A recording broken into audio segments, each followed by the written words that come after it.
Dengarkan bersama sambutan yang terhormat Bapak Haji Ganjar Pranowo SH.MIP.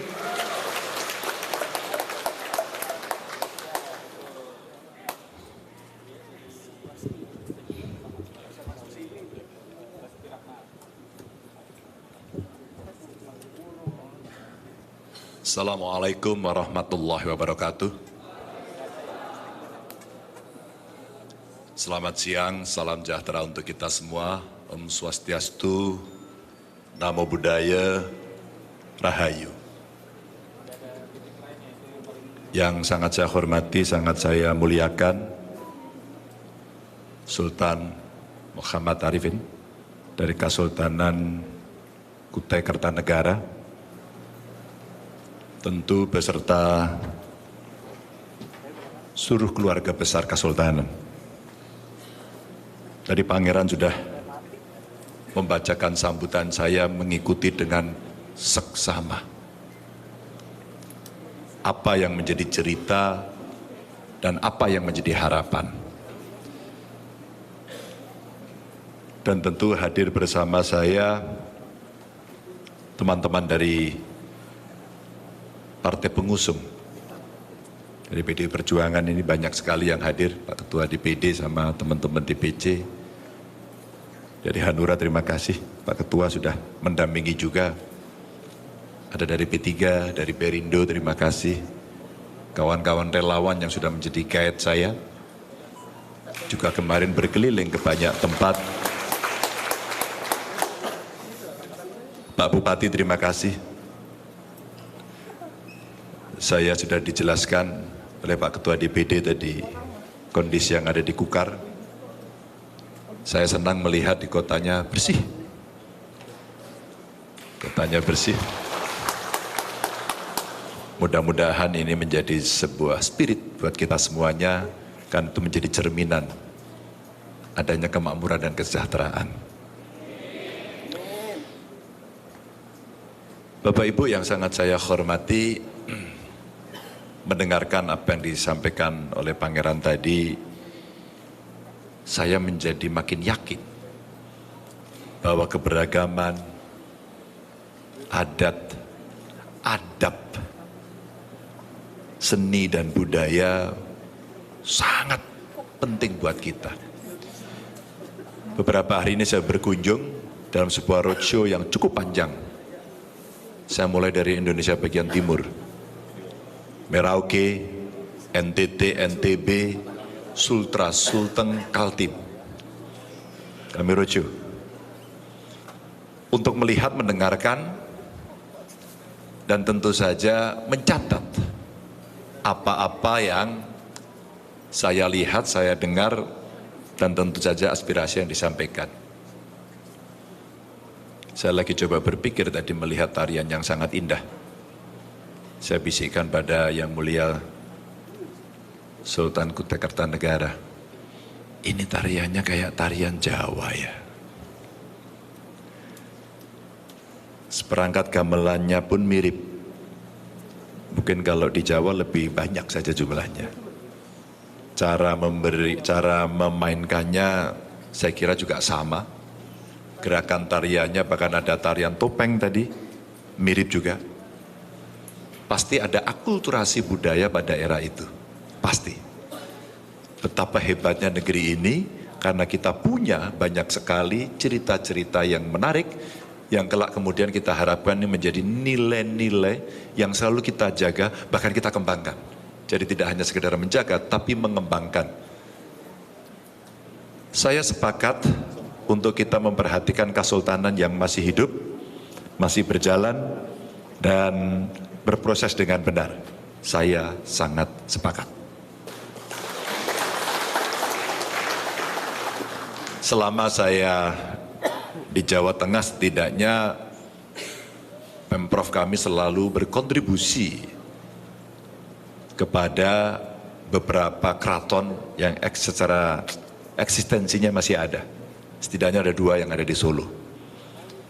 Dan terus kami melakukan dialog, melakukan komunikasi agar itu juga bisa berkembang. Karena banyak sekali ajaran-ajaran yang sementara ini sebenarnya menjadi pegangan dengan kelebihan-kelebihan intelektualitas, spiritualitas, menerawang masa depan. Kalau di Jawa orang melihat, mendengar, membaca Ronggo Warsito, itu hampir semuanya berjalan dengan kok terjadi ya, sesuai dengan ramalannya. Siapa yang memimpin negara ini? Noto Negoro, jangan dibahas ini. Beliau menyampaikan itu, benar atau tidak, itulah yang saya hanya melihat saja penerawangan para ilmuwan pada saat itu, yang juga seniman, yang juga sangat hebat, yang ternyata mungkin pada saat itu ada perangkat, ada alat, atau ada kelebihan dari masing-masing individu, karena mereka bisa melakukan sebuah proses tertentu sehingga mampu melakukan itu. Rasanya saya tidak mampu melakukan itu. Mungkin dari tradisi yang ada di Kesultanan Kukar bisa jadi laku itu berjalan. Bisa jadi kemudian kearifan-kearifan itu bisa berlaku sehingga orang akan saling menghormati. Yang berikutnya Bapak Ibu, kalaulah kemudian kita melihat apa yang terjadi di area Kalimantan Timur, rasa-rasanya provinsi ini termasuk provinsi kategori papan atas di Indonesia. Ya. Wilayahnya sangat luas, kekayaannya luar biasa. Sebelah kanan tadi saya lewat sungai, gitu Pak ya, Pak Ketua. Sebelah kiri tadi ada bukit, saya melewati lorong dan ada bangunan di tengahnya. Dan itu conveyor. Apa artinya? Ada sumber daya alam yang kemudian bisa mendapatkan hasil, nilai tambah, dan menuju kesejahteraan rakyat. Tinggal, nah ini, bagaimana kita mengatur. Maka kalau dalam sambutan Sultan tadi yang dibacakan oleh Pangeran, yang paling utama hari ini untuk digenjot, untuk gaspol, cepat, sat-set, adalah SDM. Maka seluruh kekayaan alam yang masuk dikelola harus dengan baik. Governance, good governance, ditata dengan baik. Ada kontribusi kepada masyarakat sekitar, ada kontribusi pada negara, dan pendapatan yang masuk negara harus dikembalikan untuk rakyat dalam pengembangan SDM yang unggul. Dan itu hanya bisa dilakukan kalau anak-anak kita mudah mengakses pendidikan. Kalau pendidikannya rumit, sulit, mahal, maaf, tidak akan terjadi apa-apa. Tapi kalau pendidikannya murah, mudah, bahkan gratis, maka wajib belajar 12 tahun menjadi sebuah keharusan. Minimal. Bapak Ibu, inilah pengembangan SDM yang menurut saya wajib kita lakukan. Maka peran-peran dari tokoh-tokoh budaya, adat menjadi begitu penting.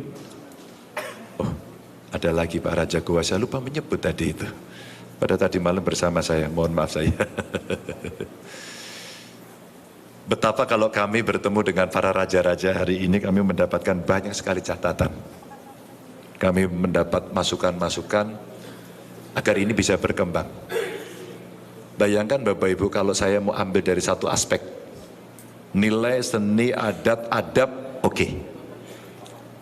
Tapi dari sisi pariwisata, saya kira juga ini menjadi potensi yang bagus sekali. Yang kami berharap, orang saya kira akan kecapean datang ke Indonesia, piknik ke Indonesia karena mengetahui adatnya bermacam-macam. Di sini saja ada Kesultanan Kutai Kartanegara, ada keluarga asli dari Dayak, ya, ada masyarakat lain yang hidup di sini berdampingan, dan itu menunjukkan tadi Bhinneka Tunggal Suara. Suaka, Bhinneka Tunggal Suaka, maaf. Bhinneka Tunggal Suaka. 11-12 sebenarnya. Artinya apa? Artinya kita yang berbeda itu mesti bisa dipersatukan. Dan saya menyampaikan terima kasih atas sambutan yang luar biasa ini kepada kami. Dan tentu ini akan menjadi catatan saya. Setidaknya ketika kami bisa melihat lebih jauh kepada sudut-sudut Indonesia, rasanya inilah yang menjadi perhatian kami karena kami ikut merasakan. Bukan hanya sekedar katanya, tapi saya datang, melihat, bersentuhan, mencatat, dan mendengarkan dari apa yang Bapak Ibu berikan. Terima kasih, izinkan dalam kesempatan lain, jika memungkinkan, kami akan senang kalau bisa berkomunikasi dengan intens. Terima kasih, mohon maaf kalau ada kekurangan. Wassalamualaikum warahmatullahi wabarakatuh. Wabarakatuh. Baik, diucapkan terima kasih kepada Bapak Ganjar. Mohon izin Bapak, mohon berkenan untuk bisa melaksanakan foto bersama. Kami persilakan kepada tamu kehormatan lainnya untuk bisa berdiri. Kita akan foto bersama terlebih dahulu.